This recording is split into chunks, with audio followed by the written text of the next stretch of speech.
يعني علامتنا waxay turjumaysaa waa dadka autism-ka bulshada say u yihiin inaanu dadka waxaan baranayno inaan dadkii ku celino fursadda aan baranay maanta aan ogaanay baahida saxda ah ee jirta aan ogaanay bari inaan bulshadayna uga wacyi gelino waa dad maxaa la dhahaa u baahan runtii in la fahmo waa dad u baahan in wax la taro waa dad aysan bulshada inta badan aysan fahansaneen jaamacadda Boosas ahaan kuliyadooda sida ayaguna aanu ugu muuqano inaan noqdo awareness bulshada caawinaya aan ka muujino dareenkana waa muujiyo sababtoo anaga barana anaga dareemayna awareness kooda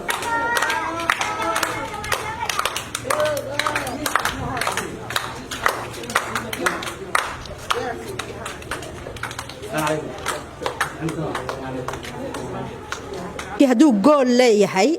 waxay uu gaaraa oo goolkiisu u cad yahay anaka waxaa noo cadaa caruurtan in wax loo qaban karo in noloshooda wax laga bedeli karo taasaa horta na waday anaka laakiin dhibaato ma la kulannay dhibaato aad u badan baan la kulannay waalidiintii caruurtan dhalay yani waxay stages ban marnay the first 2 years waxaan ku mashquulsanayn waalidiinta saan u qancin lahayn inay caruurtan silsilada intii laga furo ay nolol fiican ku noolaan kareen ayaan labadii sano hore oo dhan ku mashquulsanayn how did we do it sometimes by yani laaluush baan ku samayn jirnay inaan waxay tahay waalidkii deeqsiino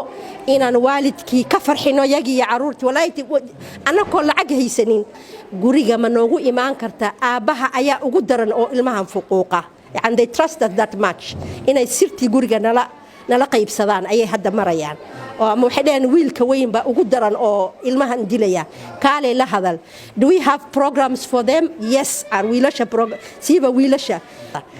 kuwii kale school baa loo dirayaa aabihii baa ilmihii fuquuqaya iska daa dariskii kale marka waxay tahay in aabihii lala soo hadlo aabihii aw qof aan u marno qof uu ka haybaysanayo imaamka masjidka ha noqdo we try so many things hadda alxamdulillah waxaan maraynaa stage aan deeq bixino waalidiin qaar waxay tahay ayagii baa buka pressure weyn baa fuulay hooyo 6 ciyaal haysato oo kii 7 autistic yahay oo la furay oo in kameel uu ka soo galo aan jirin what do you expect of her qaar baa ama kan caruurta intaanan qaban waxaan ka saxiixnaa inay silsilad dambe ku xiri kareenin caruurtan qaar baa waxay ku leeyihiin ma haysto alternative kale hadduu halka u baxo wala dilaya wala dhagaxyeynaya kuwii kalena inay cunaan bay rabaan marka problemkaasaa jira si hadda iyagu u sharaxayaan caruurtii waa inay hal class wada fariisan karaan waa inuu macallinkii u dhigi karaa ilmihii autistic ahaa ilmihii dhagoolaha ahaa ilmihii indhoolaha ahaa iyo ilmihii caadiga ahaa deena wacyigelintii iyo bulshadii ma taqaana caruurtaas in la fahmo aysan waalwaalnayn xitaa kan waalin xuquuq buu nooga baahan yahay laakiin ilmahan inay xaalad gooni ah ay ilaahay ku abuuray inuu ilaahay u abuuray oo xaaladaas lagu tixgeliyo xanuun ma xanuunku waa qofka dinta daawo la siiyo ka biskooda yani qofka kici waayo kale oo waxa xanuun lagu magacaabi karo qofka intuu kici waayo noloshiisa maalmeedkiisa qabsan waaya marka de waxa weeye idinka fiis dadka ma taqaana caafimaadka ahaan inaad research badan ku sameysaan maxaa dhalin kara ilmahan badana dadka aan soo aragnay waxa aan mararka qaybteed waxa dhahaa problem family problem cause buu u yahay si gaar ah waxaynu soo dhaweynayaa xarunta maadaama aad tihiin ardaydeedii ama asxaabteedii oo waliba isku fasalnahay ama isku jaamacadnahay oo health science lanahay khaasatan qayb kamid ah public health soo dhawaada aad baa mahadsantiin waxa rabaa wax yar oo test inaan sameeyno aan ku ogaanayno qaabkan ama marxaladan si u dareemi karaa moogtay haddaan lagu dareensiin ma dareemi karaa moogtay maanta waa hadlina laakiin se waxa la soo taabsiyo ka muhiimsan soo maaha marka banaanka u baxayna wax yar oo test aan sameeynaa oo iskugu soo noqonaynaa kelmadaha iyo waxaas warqadaha kan baa isticmaali doonaa cagaarkan qofkii wajiga laga dhajiyo waa la sheekaysan karaa qofkii gududka lagu dhajiyana waa ka cararaysaa virus way like autism ka soo qaado kala ma qof disability kan jaalaha ana qofka assalaamu calaykum bis baa dhahaysaa marka waxaan rabnaa bal inaad ogaato marxaladda ka soo qaado hadda kan qaadato kale waxaad dareemaysaa in laga cararo moogtahay marka banaanka u baxayna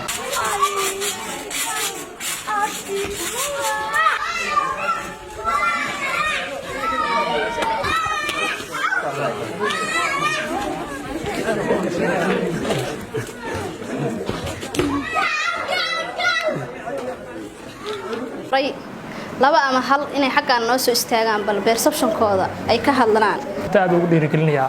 dadka isku xilqaamay arinta sidoo kale hadda intaan hadda ma dareensanayn wax horta igu dhigsan laakiin markaan arkay dadkiyo qofba meel iga aaday waxaan sirday maxaa ku dhacay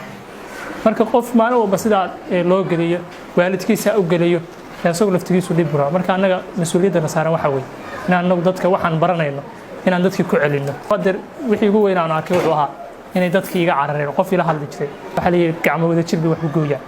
marka anagu aan iska bilowno waana caafimaadka aan ka bilowno guriyihii ma hadda anu markaan anu guri ku noqdo ama meelaha kale kuma noqdo qofkaan arko waa dhiirigelin wax leeyahay maanta meeshaas aan tagay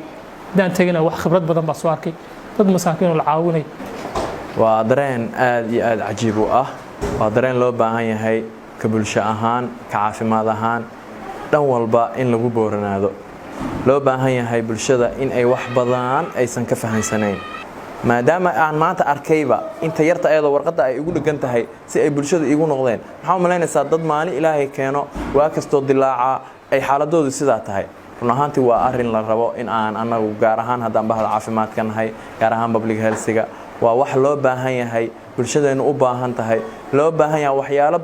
badan oo maanta la qabtaa in looga hormariyo dadka laga wacyigeliyo dadka maanta waa dad u baahan waxa la dhihi karaa maanta qof xanuunsan oo xanuunkiisa daawo loo heli karo waxa maanta mudnaantiisa siin lahaa maanta qof xanuunsan oo xanuun la yaqaan halka u jiifa daawadiisa loo heli karo maanta waxa mudnaantiisa siin lahaa in caawinaada qofkaasi loo sameyn lahaa ay ka muhiimsan tahay 200% ay ka muhiimsan tahay qofka autism-ka ah marxaladda uu ku jiro aysan bulshadeena aysan ku dhaliilsanayn run ahaantii dadkii halka isku soo hilqaamay hawshan haya run ahaantii waxay naga hayaan wax aad iyo aad anaga muhiim bulsho ahaan nooga ah intaana wax laga yaabaa inaan maanta isku magaalo kan imaan ay jaamacadaas iyo waxbarashadaas ku keentay run ahaantii in aan maanta fursadda aan baranay maanta aan ogaanay baahida saxda ah ee jirta aan ogaanay biri inaan bulshadeena uga wacyigelino hooyo gurigeeda uu u jooga maanta ilmo xanuunsan ee aanan maanta adiga experience ah maanta halka aad ka heshay aanan lahayn haddii aad aragto inaad u tagto caawiso u sheegto haddii aysan geynin karin xataa in ay xaruntii geyso aysan awoodi karayn xataa inay ayada daryeel iyo naxariis ay kaliya u samayso waa dad u baahan in wax la taro waa dad aysan bulshada inta badan aysan fahansanayn khayr Allah siiyo dadka halka maanta dadka iskugu keenay oo macallimiinta ah maxaa la dhahayay ugu haaminaysaan in markasta dadkaas inaa ka soo saadhaanin dad fayow oo bulshadooda markaas la noolaan kara hawshaasna waa hawl aad u culus runtii qofkii haya marka xilkiisu saaran yahay baa culayskeeda dareemi kara magacaygu waa Maxamed Ali Maxamuud waxaan ahay lecturer ka tirsan University of Bosaso maanta halkan ardada jaamacadda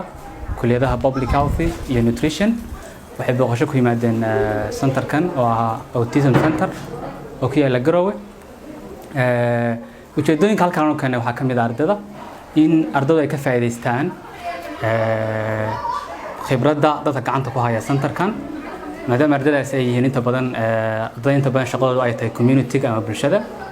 marka in maaragtay ardadu ay ka faa'iidaan oo waxa loo yaqaano ka aqoon korsadaan sidoo kale in maaragtay la sakaashada wixii caqabada ah community ka yimaada ama bulshada guud ahaan mataqaanaa in ardaduna ay qayb ka ahaato maadaama mataqaanaa ardadu kulliyadaha hadda public health iyo nutrition ku inta badan community-ga mataqaanaa ay ka shaqeeyaan marka in wacyigelinta in la sakaashado in advocacy-ga in mataqaanaa loo qareemo dadka maadaama dadkan ay yihiin dad inta badan dhibaataysan ayaga iyo mataqaanaa familiyadooduba in loo qareemo dadkaas oo hadday dawladda tahay hadday tahay hay'adaha agency-ga mataqaanaa caafimaadka iyo caruurta inta badan ka shaqeeya in iyagana loo qareemo oo mataqaanaa si dadkan loo saacidi lahaa in dadkan community-ga laftigooda in iyagana looga qareemo oo mataqaanaa dadkan maadaama yihiin dad dhibaataysan in iyagana community-gu ay qayb ka noqdaan gargaarka dadkan iyo in ardada public health-ga waliba gaar ahaan in waxa loo yaqaan public awareness la sameeyo oo mataqaanaa maadaama autism-ka ama inta badan guud ahaan mataqaanaa xanuunada ku dhaca maskaxda dadku aysan Soomaalidu aysan khibrad badan aysan wax loo yaqaano aysan way aragnimo badan aysan ka haysan inta badan si xun ay loo dhaqmaan in dadka laga wacyigeliyo dadka in la dhibaateeyo in dadka laga wacyigeliyo in qof kasto oo ilmihiisa ama autism ku arka ama any xanuun kasto oo mataqaanaa maskaxiyan in centerkan keeno halkan baa wax lagu barayaa lagu daryeelayaa marka ujeedada ugu halkan u nimid taas weeye waa wacyigelinta dadka iyo in advocacy loo sameeyo dadka carruurta halkan ku jirta oo runtii ardada iyo community-ga iyo dowladda iyo agency-ga intaba advocacy mataqaanaa looga qareemo marka ujeedadaas halkan u nimid ardaduna maanta wax badan bay ka faa'iideen runtii oo macallimiintii iyo maamulka halkan joogay ay mataqaanaa nala wadaageen